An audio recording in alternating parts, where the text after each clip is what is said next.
Quando a gente acaba tendo muita informação, algumas coisas se perdem, né? É natural isso. Hoje nós vamos continuar falando de epidemiologia e, claro, nós vamos relembrar alguns conceitos anteriores muito importantes. Nós estamos vivendo no Brasil agora um momento que eu acho curioso, né? E ao mesmo tempo que ele é curioso, ele é triste, tá?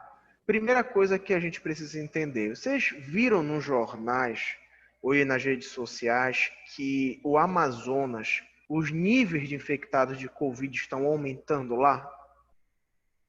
Viu, Isabela? Sim, Oi, boa noite. E aí, o que é que sim. acontece? A gente percebeu que houve um aumento de um pouco mais de 90% dos casos no Amazonas. 90% é muita coisa, pessoal. É praticamente uma totalidade a mais, né? E isso nos chama atenção porque a gente para e pensa da seguinte forma: o que é que está causando esse aumento no Amazonas? Porque, olha, o Pará agora está tendo uma. Boa noite, Leide. Está tendo uma decadência, o estado do Ceará também, e de uma hora para outra o Amazonas aparece dessa forma. Nós nunca vamos poder apontar o dedo de casa e dizer: ó, isso está acontecendo porque o pessoal não usa máscara. Isso está acontecendo porque o pessoal não usa álcool em gel. Nós não sabemos. E nós aprendemos que a informação ela vai nos ajudar a criar nossas hipóteses. E as hipóteses precisam ser muito bem fundamentadas para quando chegar um momento como esse, a gente ter uma certeza melhor sobre o que está causando. Outra coisa preocupante é o seguinte: desde a semana passada, o Brasil inteiro tem acompanhado uma história que revoltou muito a gente, que foi a história da menina de 10 anos de idade que foi abusada sexualmente e que engravidou, e houve aquela discussão sobre retira ou não a criança, né? Eu não sei se vocês pararam para pensar, mas vocês já viram que nesse mês todo de agosto houve muita denúncia e muita reportagem sobre violência sexual, abuso sexual no Pará. Mostrou aquela menina que o cara botou na bicicleta que ia abusar, uma menina de 13 anos que engravidou e morreu no parto, essa menina de 10 anos, uma mãe que pegou o filho sendo abusado pelo padrasto. Ou seja, foram várias situações que nos chamam a atenção. Por quê? Fala, pô, professor, por que que agora a gente está ouvindo falar de tantos casos, por exemplo, de violência sexual? E aí a gente se pergunta, será que esses casos já não existiam e não eram divulgados? Ou será que realmente está aumentando o número de casos, né? Nós, como enfermeiros e profissionais que vão atuar na área da epidemiologia, a gente para e pensa da seguinte forma: por que que a gente não mata um cara como esse, né? Por que que a gente não pega um pedófilo desse e mata logo, né? Você estaria resolvido a causa, né? Porque assim, gente, nós dentro da nossa profissão, nós não estamos ali para, né, justificar e muito menos para punir um indivíduo como aquele. Nós estamos dentro da epidemiologia, querer entender por que este ato ele acontece. Por que esse aumento no número de casos tem tomado proporções tão grandes, né? Se eu fosse perguntar aqui para vocês, para a Máurea, para a Isabela, Ana Clara, Karine, seja quem for, gente, o que é que explica um pedófilo? O que é que explica um indivíduo fazer um abuso sexual contra uma criança? Doença. Pois é, a maioria de nós falaria isso. E aí eu te pergunto o seguinte: hoje, uma pessoa que é esquizofrênica e ela rouba algo numa loja, você tem um livre conduto quando ela apresenta um atestado médico dizendo que ela é esquizofrênica. Uma pessoa, quando, por exemplo, vai fazer algo do tipo e vai para a justiça, tenta representar que ele tem um problema mental e não precisa ser culpado. E Igual aí a aquele gente, rapaz, né? Que sofreu preconceito também, agora recente.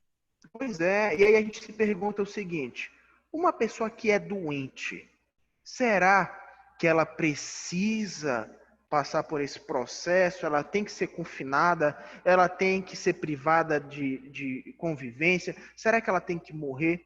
Isso significa que nós temos muitas questões para responder, né? Nós temos uma dinâmica social que, gente, antigamente a gente não via, ou via com a maior dificuldade. Então, vocês lembram que durante a nossa infância, por exemplo, as pessoas, o pai, a gente brincava de bola na rua, ninguém assaltava a gente, pelo menos isso nunca aconteceu comigo. Ninguém assaltava, ninguém tentava molestar, pelo menos lá na rua onde eu brincava. Meu pai sentava lá no pátio, a gente ia pra rua, entrava meia-noite, 1 hora. Gente, hoje em dia isso é brincar com a vida. O cara que está 10 horas na rua andando, conversando, ele não quer saber disso. Isso nos mostra o quê? Que nós, dentro da área da saúde, seja na epidemiologia ou não, nós precisamos entender que a dinâmica social, ou seja, os fatores, os determinantes que nós falamos na aula passada, eles variam constantemente, né? Ou seja, eles vão inserindo as pessoas em novos processos do que a gente chama de processos saúde e doença, ou seja, de adoecimento social, adoecimento, né, dos vários indivíduos que fazem isso, a nossa sociedade. Então, isso representa que você, como enfermeiro, e provavelmente o enfermeiro epidemiologista, vai precisar exercer uma atenção, um cuidado muito maior com o que você observa, né? Com o que você quer criar hipóteses dentro da sociedade, tá bom? Eu vou espelhar aqui o slide, pessoal. Qualquer dúvida é só me falar, tá bom? Na nossa disciplina de vigilância em saúde, nós começamos falando sobre o que nós chamamos de vigilância epidemiológica, né? Nós temos vigilância sanitária, né, vigilância em saúde, vigilância epidemiológica. Primeiramente, vamos falar de vigilância epidemiológica, que é uma vigilância muito presente no estado do Pará, no Brasil e no mundo. E durante esse processo de pandemia, tem sido também muito utilizada, tá? E hoje nós vamos falar sobre taxas de frequência em epidemiologia, né? Ou seja, vamos falar de algumas palavras que não podem fugir da nossa cabeça para nós termos um raciocínio bem melhor sobre a disciplina. Na aula passada, nós falamos um pouco sobre indicadores em saúde ou indicadores epidemiológicos. Vamos ver aqui qual é o conceito desse indicador. Os indicadores epidemiológicos expressam a relação entre o subconjunto de doentes, né, que são ou óbitos por uma dada doença, ou sujeitos portadores de uma condição relacionada à saúde, e o conjunto de membros da população. Então, olha só, indicador, ele vai mostrar uma relação. Quando a gente pensa em relação na matemática, nós estamos pensando muitas vezes numa divisão. Então, o indicador, ele vai pensar o seguinte, ele vai pegar todo aquele quantitativo populacional, por exemplo, a região metropolitana de Belém, um exemplo, tem aproximadamente 2 milhões de pessoas. Tá. E ele vai relacionar esse total ao conjunto de doentes, né, ou mortes relacionados a uma patogenia qualquer. Então, por exemplo, eu tenho 2 milhões de habitantes aqui e eu tenho uma proporção de um doente de meningoencefalite tuberculosa para cada 2 milhões de pessoas. Isso é um número muito pequeno, né? Ou seja, é uma proporção ainda muito pequena. Agora, por exemplo, você tem 2 milhões de pessoas aqui e você tem todo ano 500 mil doentes por tuberculose. Ah, isso aí, nós estamos falando de 1/4 da população que está doente. Ou seja, isto é muito significativo. Então, o indicador epidemiológico, ele sempre vai ter a sua significância quando a gente vai relacionar aquela quantidade de pessoas que estão doentes ou com alguma patologia em relação àquele conjunto inteiro de pessoas saudáveis, tá? Aqui tem só uma palavra de uma relação matemática que é o seguinte: esta relação equivale ao cálculo da probabilidade de uma ocorrência, ou seja, constitui a expressão mais geral e simplificada do risco, né? Então, por exemplo, o que é que ele quis dizer aí? É um cálculo probabilístico. Um exemplo: qual é a probabilidade de uma pessoa cair de uma altura de 1 metro e morrer? Ah, essa probabilidade é de 12%, por exemplo. Agora, qual é a probabilidade de uma pessoa cair de um prédio de 7 andares, de cabeça no chão e morrer? Ah, essa probabilidade é muito maior, ou seja, 99%. Então, vocês percebem que o indicador epidemiológico, ele sempre vai estar agregado a um valor de percentual para que esse evento ele ocorra ou não, tá? Vamos continuar. Bom, temos um outro conceito aqui de indicadores de saúde. São medidas, né, contadas ou calculadas, e mesmo qualquer observação classificável capaz de revelar uma situação que não é aparente por si só, né? Então eu vou dar um exemplo para vocês de um negócio bem menor e de um negócio bem maior, tá? Do menor é o seguinte: eu teve uma época que eu dava aula lá no Senac, né? E eu dava aula num curso de cuidadores de idosos. E lá, para variar, muitos das minhas alunas que estavam lá já tinham mais de 50 anos de idade. Ou seja, a maioria, né, era idosa. Tudo bem. E elas eram pessoas ativas, comunicativas. E eu me lembro que uma vez a gente foi falar sobre saúde mental e eu perguntei para elas o seguinte: gente, vocês aqui, vocês dançam? Aí a fulana ali falou: danço, canto, ah, eu faço crochê, eu vou para casa da minha filha. Ah, aí a gente olhava e pensava assim: cara, que coisa interessante, né? São idosos, mas não são limitados por nada. E eu fiz uma pergunta interessante e elas foram muito sinceras. Eu perguntei assim: gente, vocês são felizes? Muitas falaram: não, não sou feliz. Por que você não é feliz? Porque eu perdi o meu marido há muitos anos atrás, eu me sinto sozinha. Ah, porque eu quero muito estar com meus filhos, mas eles não querem estar comigo. Ah, porque eu não tenho ninguém. Ah, porque eu tenho dívida. Então, às vezes, a gente olha aquilo, né? E olha quanta senhorinha sorrindo pra gente. Deve ser todo mundo feliz. E olha o que diz o nosso texto, né? Uma situação que não é aparente por si só. Você nunca ia falar que aquelas senhoras estavam todas tristes simplesmente pelo comportamento, né? E isso nos chama a atenção porque hoje nós temos diversos municípios no Pará que apresentam surtos de várias doenças e o município, ele não conta isso para o governo do estado. Isso é muito perigoso, gente, porque o município ele pode ficar como uma região super endêmica daquela doença, se for o caso. Aquele município pode gastar recurso financeiro que não era destinado para o combate daquela doença e pode perder o apoio estadual dentro de qualquer outro critério.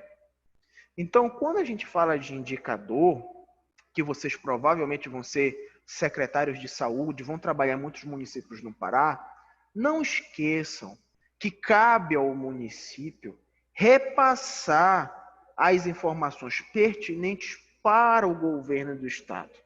Assim como o governo do Estado tem que passar para, por exemplo, o governo federal. Vou fazer uma pergunta para vocês, vocês falam sim ou não. Vocês acham que o paraense tem muito caso no Pará de câncer de estômago ou não? O que é que vocês acham? Sim ou não? Sim. Sim. E aí eu te pergunto, o que é que vocês acham que causa tanto câncer, então, no paraense? Vocês conseguem chutar alguma coisa? A nossa culinária, professor? É uma dos motivos. Vou falar uma coisa para vocês. O estado do Pará registra, né, pelo menos registrou em 2018 e 2017, os maiores índices de câncer de estômago no Brasil, tá? Isso é preocupante? É. E aí teve uma pesquisa feita por um residente lá do Filoiola, inclusive é um amigo meu de faculdade, e foi a pesquisa dele de mestrado que constatou que o paraense tem um hábito muito grande de comer, por exemplo, pimenta. E a pimenta é um elemento agressor do estômago. E outra coisa também que é muito curiosa é que nós temos o hábito de comer comidas quentes, né? O cara toma aquele tacacá pelando com uma lata de coca, chega a testa, Foi, né? então. Chega a testa, fica suando, já põe pimenta, toma aquele frango, pato no tucupi que eu adoro. Ó, chega, tá me dando até água na boca. E aí, o que é que acontece? Essa questão culinária, ela acaba interferindo. Mas, por exemplo, tu vê televisão, vocês escutam falar sobre isso? Eu não vejo na televisão ninguém falando que o Pará registrou outros casos de câncer. Eu não vejo ninguém na E eu televisão ia te falando. falar que não, que no Pará não tinha essas coisas. Pois é, e aí a gente, pelo fato de não ouvir, o que é que a gente pensa, né? Não acontece nada, né? Ó, a Aline falou que o tio dela toma caldo de pimenta malagueta no caldo de peixe, né? E aí ele Eu fica com como aquela... pimenta no miojo, quente Aí, ainda. aí não tem muita expectativa de vida pra ti mesmo, porque tomar no miojo, Empadão, Adilson, empadão. empadão com pimenta,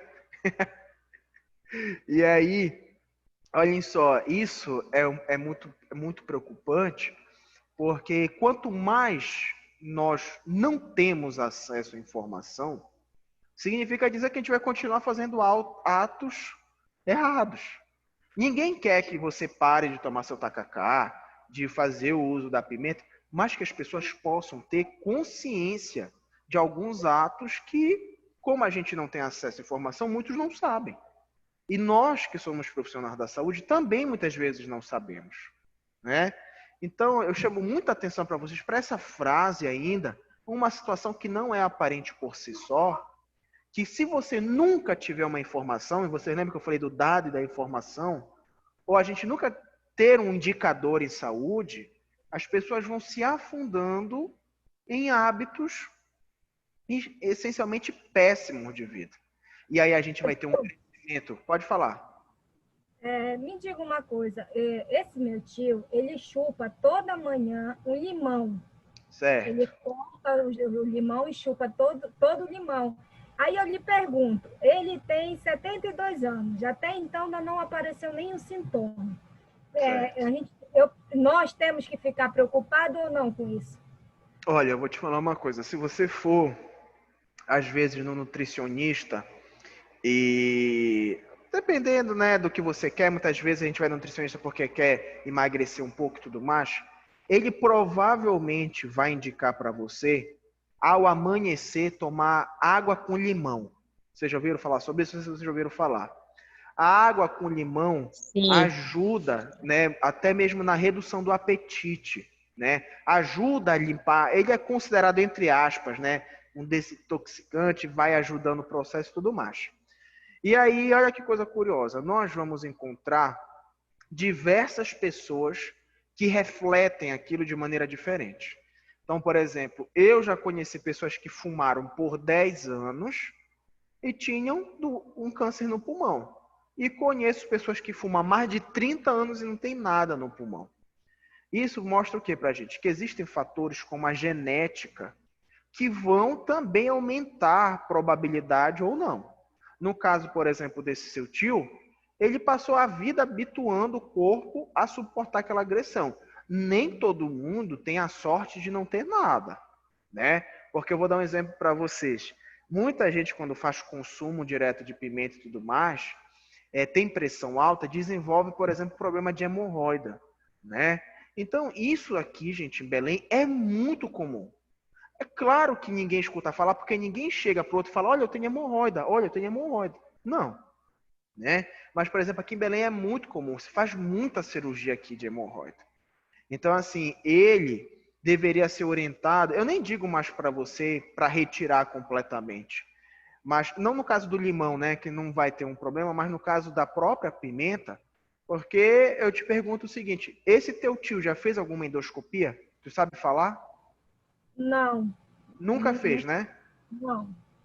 Então, como é que a gente vai saber o que é que ele tem? Né? Tanto que tem gente que... Olha, eu vou dizer uma coisa para vocês. Eu conheci uma senhora uma vez no hospital.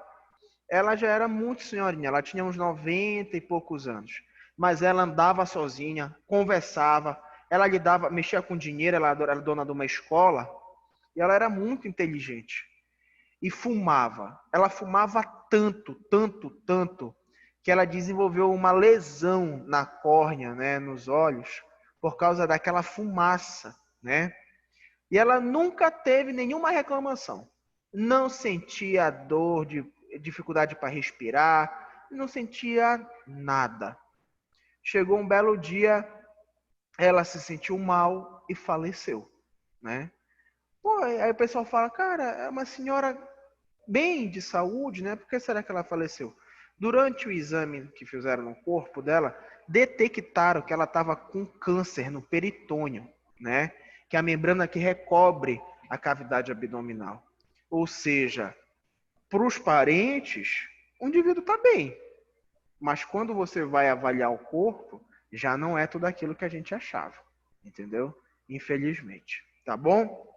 Alguma outra pergunta, gente? Não?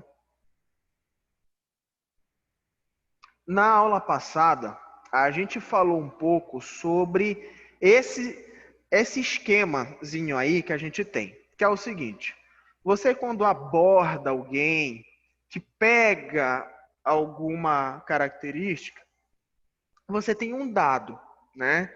E você vai agregando esses dados, até que isso vira uma informação para você, né? Então, por exemplo, eu estou aqui na sala de aula. Vamos imaginar que hoje era um dia de aula normal aqui. E aí eu percebo que a Marcela Tayla não veio, o Bill não veio, a Jéssica não veio, o Pombo não veio. Isso é tudo um dado. Até que o momento que isso gera uma informação. Qual é a informação? Bom, hoje 25%, né, uma grande parte da sala não veio para a sala de aula.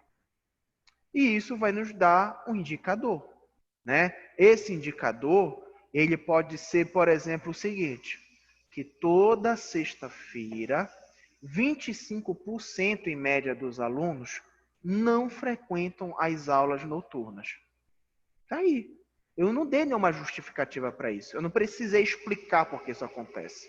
Eu apenas gerei aquela informação, aquele indicador.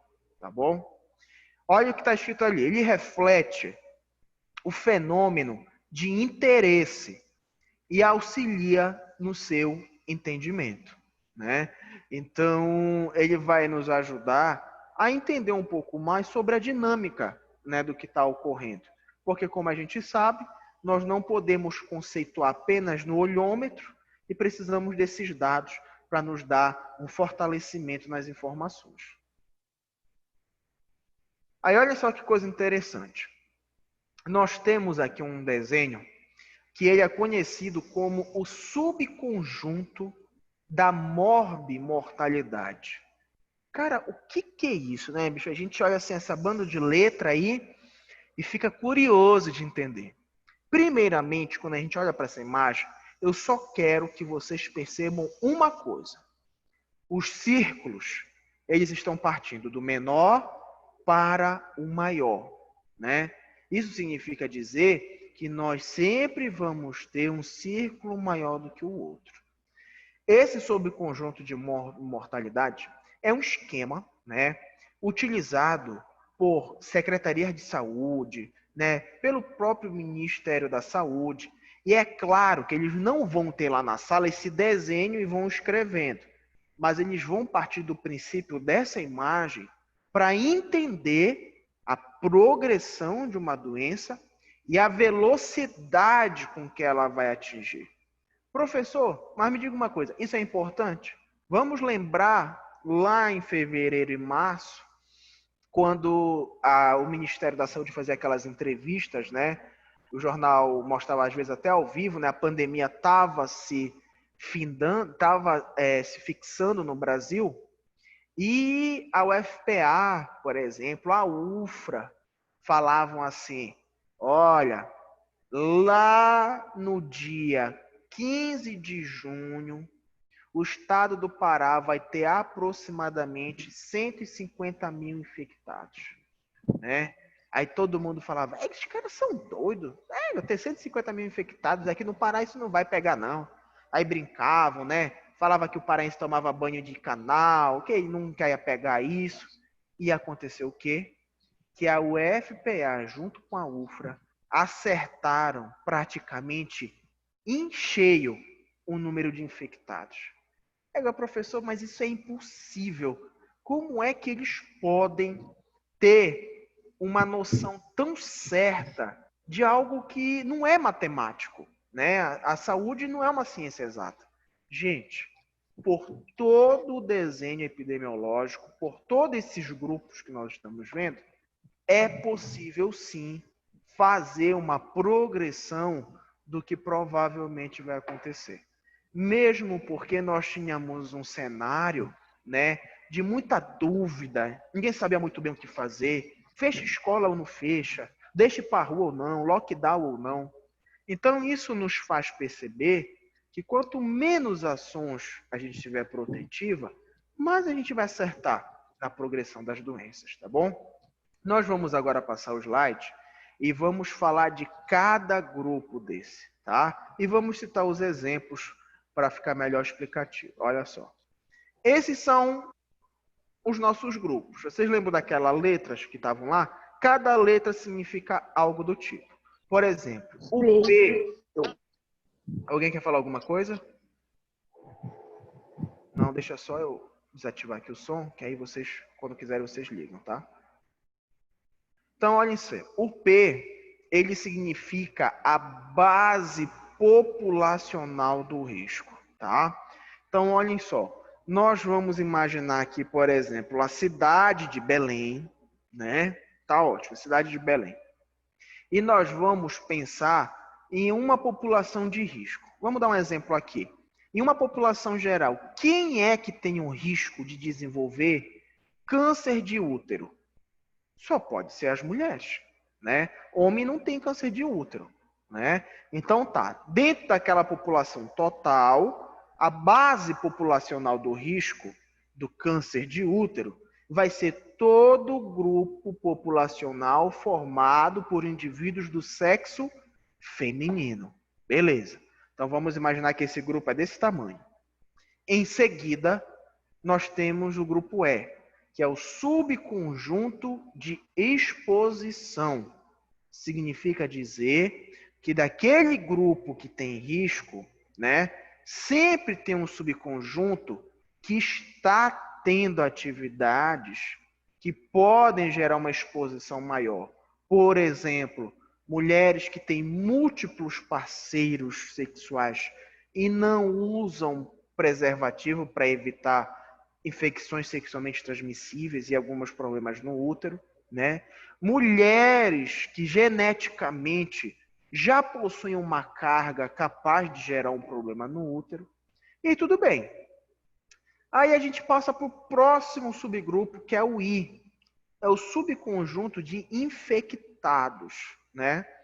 Esses infectados, eles podem desenvolver a doença ou não, né?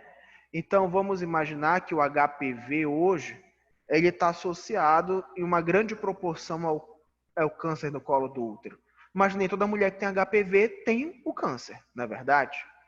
Então, o que é que acontece? A gente pode intervir ainda nesse subconjunto de infecções? Claro, gente. Cada grupo desse que vocês estão vendo, o profissional da epidemiologia, da enfermagem, deve agir diretamente para evitar que essa pessoa, seja homem ou mulher, caia para o próximo subconjunto, tá? Tudo bem. Vamos falar agora do subconjunto D, que é o subconjunto da doença. Ali, aquela pessoa fazia parte do subconjunto de exposição, ficou infectada e desenvolveu a doença. Pô, que coisa chata, né? Esse subconjunto, ele é muito significativo, por quê?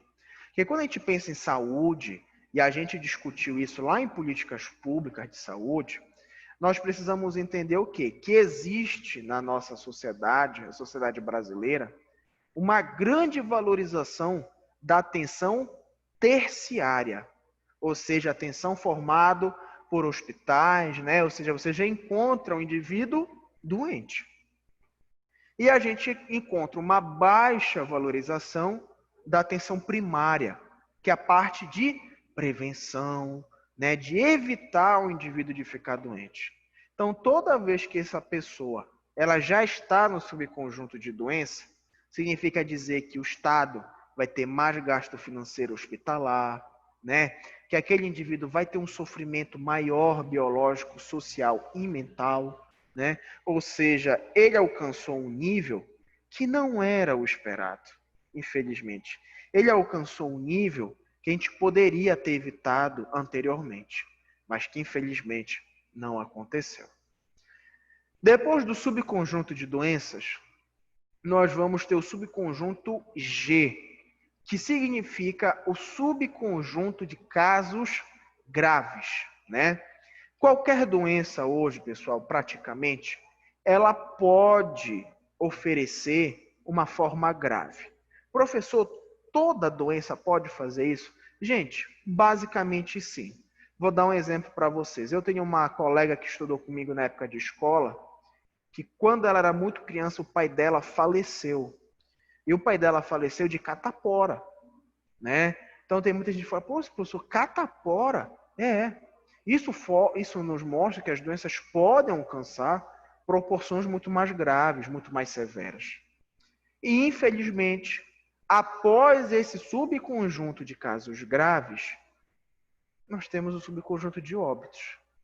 E isso, quando a gente vê o indivíduo que chegou ao óbito, significa dizer que em todas aquelas etapas houve alguma fragilidade, ou a doença já estava muito avançada e não foi possível fazer nada.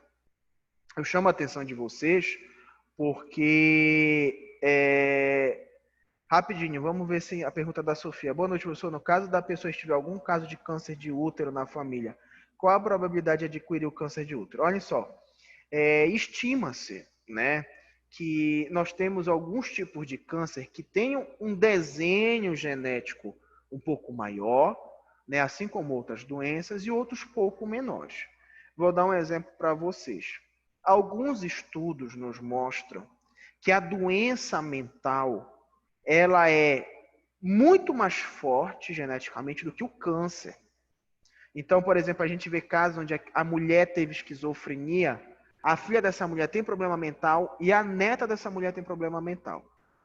A variedade de câncer, os dos mais famosos, como câncer de mama, câncer no útero, né, eles costumam ficar numa média entre uns 15% até 25% de chance, né? Isso significa o quê? Que você tem um nível de significância considerado, entendeu? Mas, professor, agora o senhor me deixou preocupado. Não. O que é que acontece? Se na sua família tem um caso, faça o segmento médico anual, né? Porque, olha, por exemplo, a minha tia, irmã da minha mãe, faleceu de câncer de mama. A minha avó, mãe dessa minha tia, teve câncer de mama, fez a mastectomia, mas sobreviveu. Então, a minha mãe anualmente faz o acompanhamento com o médico. para a qualquer momento, por exemplo, já que ela é um subconjunto de exposição, o médico vai querer evitar que ela chegue a um subconjunto de doença, casos graves e óbitos. Tá bom, Sofia? Mais ou menos essa proporção aí, entre 15% a 25%, tá ok? Bom, pessoal, e aí, olhando ainda para esse nosso quadro, a gente pensa o seguinte: a gente pode incluir esse quadro em qualquer caso, né, de patologia. Pode usar o câncer do pulmão, câncer no útero, obesidade, vamos dizendo, pode ser usado tudo aí.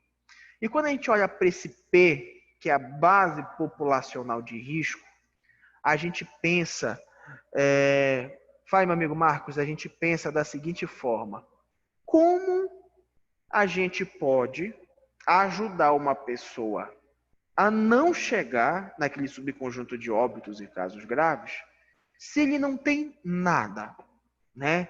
A gente não consegue olhar para alguém na rua e falar, olha, aquele cara ali vai ter câncer de pulmão. Olha, aquela mulher vai ter um câncer no cérebro. Nós não podemos afirmar isso. Nós temos hoje exames que conseguem ver nas suas características genéticas se você tem a probabilidade pequena, média ou grande de desenvolver o câncer. Mas a gente não consegue pontuar essencialmente se vai acontecer ou não. Beleza. Se a gente não pode identificar, o que a gente vai fazer? Nós vamos trabalhar com uma coisa muito famosa, que eu acho que eu já falei em algum momento sobre isso com vocês, que é o que nós chamamos de educação em saúde. Ou seja, trazer informação para que aquele indivíduo ele possa refletir sobre as suas ações. Refletir sobre o seu comportamento quando o assunto é doença, né? Então, poxa, professor, ó, eu fumava muito antigamente, tive um problema de saúde, fui hospitalizado, né? Eu estava acima do peso, e aí eu fiquei tão preocupado com isso que eu resolvi mudar, né? Isso é uma mudança de hábito. Mas o que nos chama também a atenção, e a gente até falou sobre isso, é que não é fácil a gente mudar o hábito de alguém. Não é fácil você simplesmente chegar para aquela pessoa e falar, olha, meu irmão, não vai comer pimenta porque isso daí pode te dar câncer de estômago. Não é prático. E é por isso que a educação em saúde, como sendo a forma mais barata que existe hoje no Brasil de prevenção de doenças, ela deve ser massificada cada vez mais. E eu acho que eu citei isso para vocês, que hoje muitos pesquisadores e órgãos de saúde estão tentando fazer educação em saúde com crianças. Porque a criança, muitas vezes, ela ainda não está viciada nesses hábitos perigosos. E ela funciona como uma difusora, né? Ela vai querendo mudar o hábito do pai, da avó, da mãe, com aquela informação. Tá, beleza. Então, aqui na base populacional de risco, a gente já percebeu que uma forma muito eficiente para evitar que ele caia para esse outro subconjunto de exposição é a educação em saúde. Perfeito. Agora, vamos imaginar que não deu certo e ele caiu para o subconjunto de exposição. Ele está exposto, né, ainda àquela situação. E o que nós podemos fazer para evitar que ele caia para o subconjunto de infectados? Certo. Nós vamos fazer aí nesse processo algo muito parecido com o que a gente falou no quadro passado. Educação em saúde e principalmente, né, nesse item aí, subconjunto de exposição para infectados, fazer a valorização da atenção básica e dos serviços que a compõem. Por exemplo, professor, o que é que pode dar um exemplo aí? Criação e valorização do NASF, que é o Núcleo de Atenção à Saúde da Família. Criação de ESF, as Estratégias de Saúde da Família, né? Criação de unidades de saúde especializadas no atendimento à gestante, ao homem. Gente, rapidinho, vocês estão me ouvindo? Porque a Brenda falou que ela não está me ouvindo muito bem. Tá todo mundo me ouvindo? Sim. Sim, normal. Sim, Ah, normal. tá bom então. Brenda, tenta entrar de novo aí, eu ver mais ou menos aí teu celular, que talvez seja teu áudio. E aí, beleza. A gente está falando da valorização da atenção primária, tá ótimo. Mas não deu certo. O cara se infectou. E agora, o que nós vamos fazer para evitar que esse indivíduo ele passe, não passe, na verdade, do subconjunto de infectados para o subconjunto da doença? Aí, nós já estamos falando dos serviços especializados, né? E aí a gente vai percebendo o quê? Que nós estamos falando de atenção primária, falamos agora anteriormente, vamos falar da atenção secundária agora e vamos falar da atenção terciária. Então, talvez nesse momento agora, vocês conseguem perceber como cada uma dessas estruturas, elas são circunstanciais para a saúde. Tá. E aí, olhem só, a gente quer evitar o cara de ir para esse estágio, né, de infectados para a doença. E aí, como assim, professor, a gente vai utilizar, né, tentar ser mais específico com esse indivíduo? Usar os atendimentos especializados. Vamos imaginar aqui que uma mulher, ela engravidou e ela está desenvolvendo alterações de glicemia, da própria pressão arterial. E, infelizmente, a DEG, né, a doença hipertensiva gestacional, ela leva muitas mulheres, né, infelizmente, não só no Pará, mas no Brasil, muitos óbitos, né, das crianças, entre outras preocupações. Tá bom. A mulher que agora, aqui nessa unidade de saúde, ela está com um pico de pressão muito alto, né? Ela está com uma gestação de risco, né? Então, a unidade de saúde, ela não consegue, naquele momento, ofertar para essa mulher um serviço muito bem gerenciado, porque lá na unidade não tem um aparelho especial para ver o batimento cardíaco, lá na unidade eles não têm o apoio de tal profissional para ver. Então, o que é que vai acontecer com essa mulher? Ela vai ser referenciada para um serviço secundário de atenção, né? Então, ela vai lá para um centro de referência materno-infantil. O cara que tem HIV, ele vai lá para a casa-dia. Para o quê? Por exemplo, o cara que está lá com HIV, ele está fazendo de tudo, fazendo tratamento, tomando antirretroviral, porque ele não quer desenvolver a AIDS propriamente instalada. Ou seja, queremos evitar a doença. Professor, não deu certo. O cara adoeceu. E aí, nós vamos cair sobre o último patamar que nós temos, né? Atenção secundária, primária, secundária, terciária. O cara está doente. Como é que a gente faz para evitar que ele passe para a etapa do subconjunto de casos graves? Para isso, vamos pegar o exemplo dominante no ano de 2020, né? Covid-19, o famoso coronavírus. Chegou um momento aqui em Belém, e todos vocês presenciaram isso, em que na televisão se dava um aviso assim, você está doente, está com sintomas, eles não são graves, fique em casa, né? Você está com falta de ar, vai para o hospital. Pergunto para vocês, isto é certo ou é errado? O que é que vocês acham? Essa conduta foi certa ou foi errada? Eu acho que é errada, mas no que a gente vivia era o menos errado, né? Justifique sua resposta. Se a pessoa tá sentindo, sei lá, alguns sintomas de febre, enfim, e ficar em casa, talvez ela não se cuide, como é a palavra? Corretamente do que ela seria do que ela fosse cuidada no hospital ou em algum... Você entendeu, né? Professor, mas no caso a falta de respiração, como é uma atividade fisiológica básica, entre aspas, se está com alguma dificuldade, não tem que se priorizar isso? Pois é. Agora, olha só, gente, o que é que acontece? Todos vocês falaram coisas que são pertinentes e são verdadeiras, né? A Karine começou um discurso que é mais ou menos o que acontece é o seguinte. Gente, Covid-19, ela é uma doença que evolui, né, rapidamente.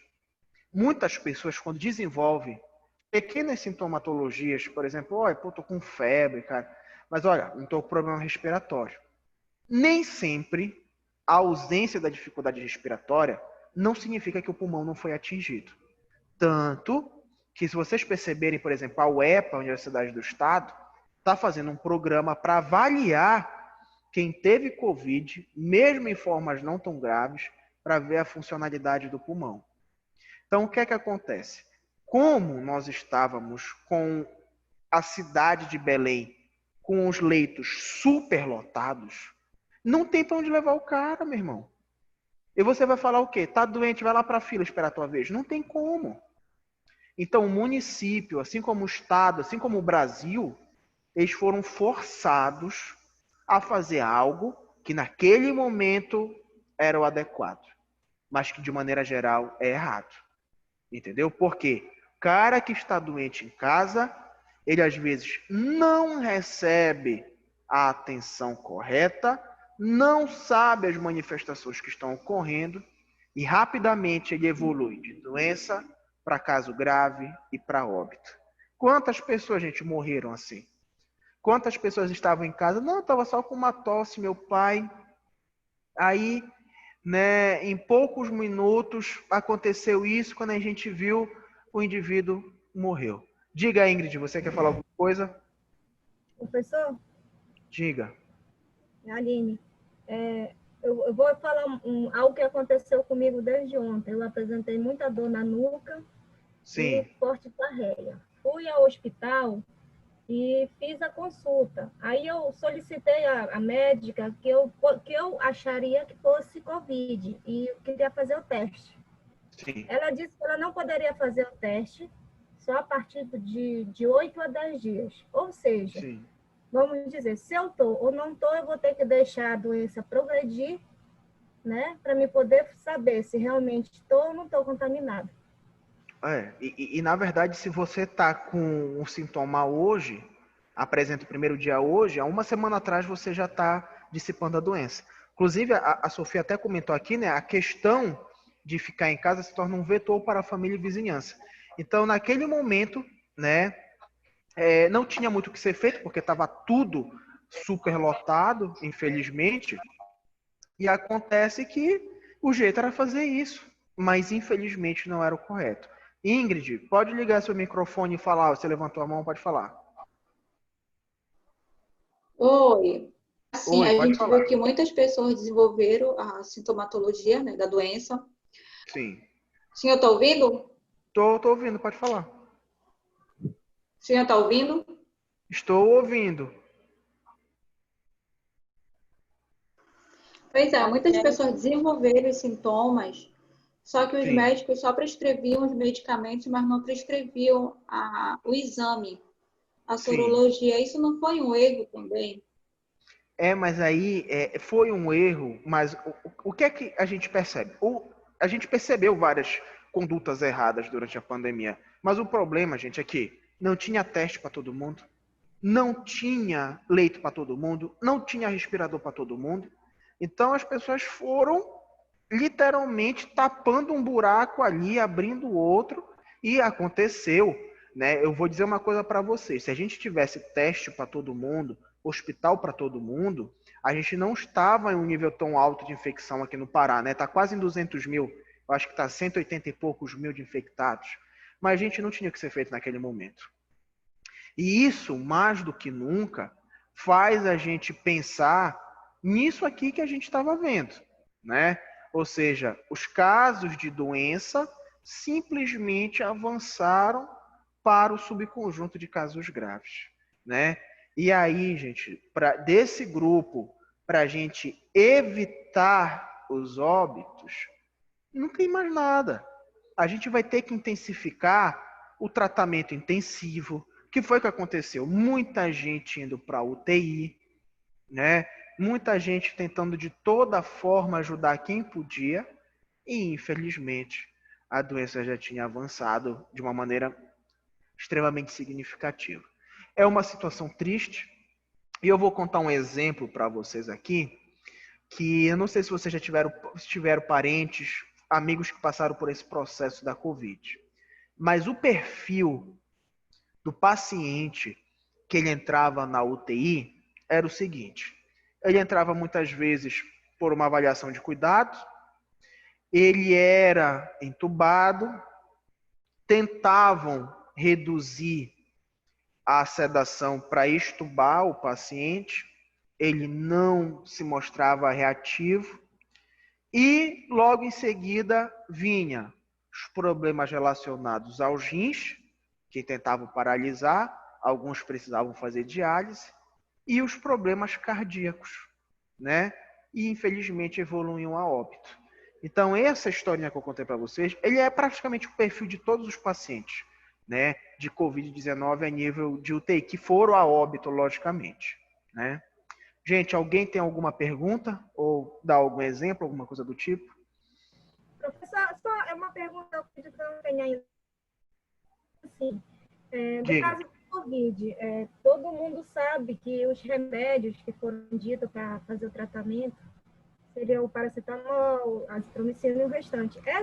Esse automedicamento em casa é o correto? Não saber Olha, as dosagens e essas coisas? na verdade, gente, a automedicação, ela é um dos principais problemas que a farmácia, né, eu digo assim, a ciência enfrenta hoje na sociedade. Porque, assim, uma questão é você estar com dor de cabeça e você toma um remédio para dor, né? Você já sabe que isso te ajuda. Tá com febre, toma um remédio e dá uma Novalgina ali para a criança e melhorou. Agora, você está falando de uma doença que você nunca ouviu falar no mundo, né? A Covid-19 tem esse nome porque surgiu agora, né? A gente tem outros tipos de coronavírus, mas esse especificamente, né, se tornou o que a gente tem por aí. E aí o que é que acontece? Você toma uma medicação, você não sabe como isso vai refletir, né? Então, se a automedicação ela já não é indicada para as pessoas que estão com coisas mais simples, você imagina do Covid. E aí o que foi que surgiu para tentar ajudar? Porque, pô, professor, e o que é que eu vou fazer então? Eu não posso sair de casa para ir no médico porque não querem fazer. Ah, eu vou na farmácia, não pode entrar na farmácia. Aí surgiu aqui no Brasil, no Pará e no mundo, uma coisa chamada de teleatendimento, né? Por exemplo, a CESPA ficou com canal ativo de telefone e internet, a SESMA, né, a própria Unimed, inclusive o governo do estado, se vocês percebiam, não sei se vocês perceberam na televisão, alguns comerciais falavam, em caso de tal coisa, você está sentindo dores no corpo e tal, tal, tal, tome isso, isso e isso. O problema, gente, é que houve uma discussão muito grande sobre medicação, que foi aquela questão política que envolveu, por exemplo, a cloroquina.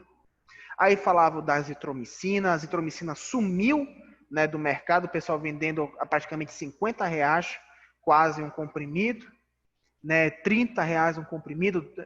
E aí se falava da cloroquina, aí já falaram da ivermectina. Olha, e no final de contas, as pessoas tinham hipóteses, como eu falei para vocês, algumas assertivas, outras nem tanto, né? Então, a automedicação continua sendo um tabu. A gente deve evitar, principalmente no caso como esse, porque nós não sabemos como isso pode interagir. Então, por exemplo, vou dar um exemplo para vocês. Corticoide, o pessoal fala de corticoide, só sabe falar numa coisa, corticoide engorda. Não, olha, tô assim porque eu tomei corticoide. Corticoide não faz só isso. Algumas medicações que a base são corticoides, elas conseguem diminuir o sistema imunológico. Ou seja, olha que perigoso. Tu tá com uma doença ali com potencial grave, que é a Covid, aí tu acha que tomando aquela medicação tu vai melhorar, ela diminui o sistema imunológico. Aí, ó, forma grave. Aí o cara vai para o hospital, se Deus quiser sair vivo, se não, infelizmente, é o óbito. Tá bom? Mais alguma pergunta? E, professor, Diga, logo no Karine. início que teve aí a negócio da Covid, eu perguntei para a professora Ana Paula, ela me respondeu, mas eu esqueci. A ivermectina, ela não é usada para tratamento de piolho, e às vezes até tem gente que usa em animais, né, para carrapato, pulga. E Sim. aí, por quê? E aí, ela me explicou, né, o porquê, mas eu não entendi. Você sabe me dizer Olha, por o que que é que que usa? acontece? A ivermectina, ela também é conhecida como um antiparasitário. E aí, eu não sei se foi essa a explicação que ela deu para você, mas olha que coisa interessante. A ivermectina, ela funciona quebrando, né, utilizando uma substância que quebra a parede celular desses micro-organismos, né? Então é assim, vamos imaginar que a substância X, ela ajuda a quebrar, ela tem uma substância ivermectina no seu quadro químico que ajuda a quebrar a parede celular de alguns parasitas. E curiosamente, uma dessas substâncias que estão na fórmula química dela também ajudava a quebrar, por exemplo, esse esquema de reprodução da Covid-19. Inclusive, pelas leituras que eu já fiz até hoje, a ivermectina foi muito bem adotado em outros países e teve resultados benéficos. Não sei se a professora Ana Paula lhe explicou desse jeito, mas cientificamente falando do lado farmacológico, ela funciona dessa forma, tá bom? Alguma outra pergunta? Diga, Karine, você ia falar alguma coisa, macho? Não, só isso. Obrigada. Nada, querida. Nada, ninguém mais, então vamos continuar aqui, Professor, tá? Oi, diga, querida. é a Kelly.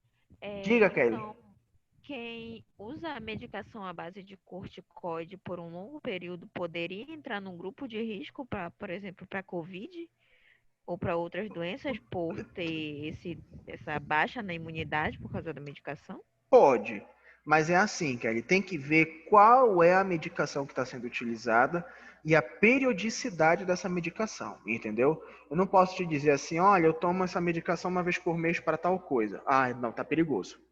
A gente vai precisar ver essa fórmula, porque a maioria, né, não são todos, desses remédios, eles têm efeitos muito fortes sim pelo corpo.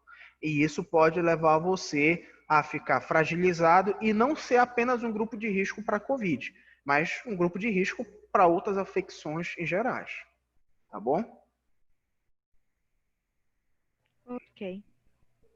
Mais alguma pergunta, gente? Não? Então vamos continuar. E aí, pessoal, a gente falou daquele quadro, né? Educação em saúde, atenção primária, secundária, terciária. Ótimo. E falamos muito de indicadores e tudo mais. E aí nós vamos cair sobre duas palavras, que são macroindicadores, né? E os microindicadores. Então, os macroindicadores são aqueles indicadores que, né, representam uma quantidade muito alta de informações, né? Por exemplo, olha, o indicador que mostra todo o estado do Pará, ele é um macroindicador. E o microindicador é aqueles que têm uma proporção menor, né? Que estão relacionados a provavelmente um daqueles subconjuntos que nós falamos anteriormente. Então, por exemplo, em todo o estado do Pará, né? Lá em Belém, nós temos, só em Belém existem casos de câncer do osso. Aquilo é um microindicador, né? Ele é um indicador que, mesmo sendo pequeno, não deixa de ser importante, tá bom? Então, macroindicador, uma informação bem maior. Microindicador, uma informação menor, tá ok? Quais são os principais, não vamos esquecer, os principais indicadores epidemiológicos que vocês, como enfermeiros ou futuros epidemiologistas, secretários de saúde, vocês vão encontrar na dinâmica de trabalho de vocês. Primeiro indicador, mortalidade, né? Toda vez que você tem um nível de mortalidade crescendo ou caindo, tem alguma coisa acontecendo, né? Ah, professor, quando o indicador de mortalidade ele está caindo A gente precisa procurar saber para quê, já que está reduzindo. Qual é a lógica? Precisamos. E por que fazer isso? Porque quando você busca entender por que aquele nível de mortalidade está caindo, você já, pô, agora eu já sei o que é. Vou pegar isso daqui e vou tentar jogar para essa outra doença que está em ascensão para ver se ela reduz também.